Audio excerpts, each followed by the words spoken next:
افغانستان کے رہنے والوں کی زندگی غربت و افلاس میں گزر رہی تھی کیونکہ وہاں کسی کو کام کسب نہیں آتا تھا۔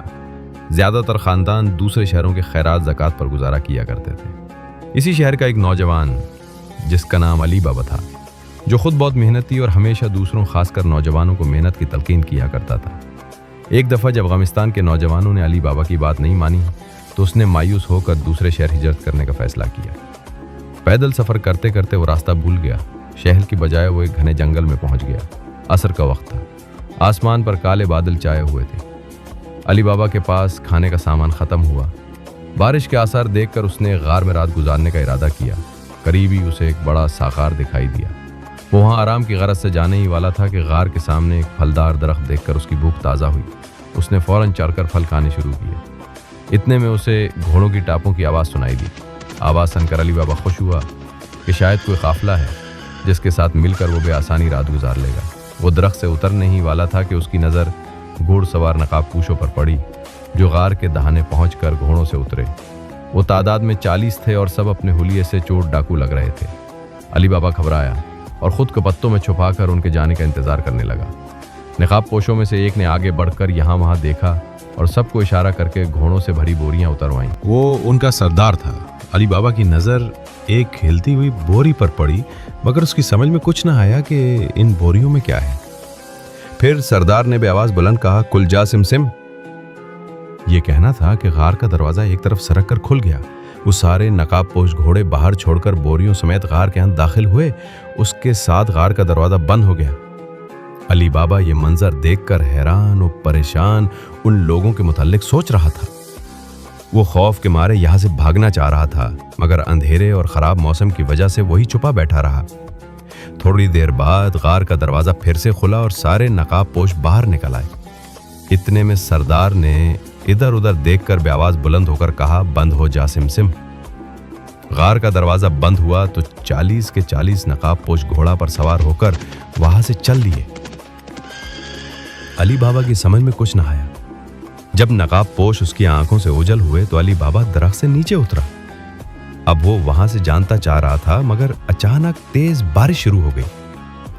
علی بابا نے خراب موسم کے باعث غار میں پناہ لینے کا ارادہ کیا۔ اس نے ڈرتے آگے بڑھ کر تیز آواز میں کہا، کل جا سمسم۔ یہ کہتے ہوئے وہ ایک طرف چھپ کر انتظار کرنے لگا کہ غار کا دروازہ کھل گیا۔ وہ سہمے ہوئے غار کے اندر رہ گیا۔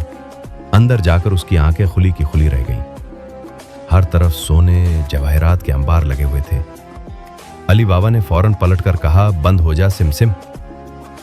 اسی طرح دروازہ بند ہو گیا تو وہ مطمئن ہو کر دوبارہ غار کے اندر آسائشوں کو دیکھنے لگا۔ اچانک اس کی نظر ایک ہلتی ہوئی بوری پر پڑی۔ اس نے ڈرتے ڈرتے بوری کھول دی۔ وہ چیخ کر پیچھے ہٹا کیونکہ بوری میں ایک بندھا ہوا لڑکا تھا۔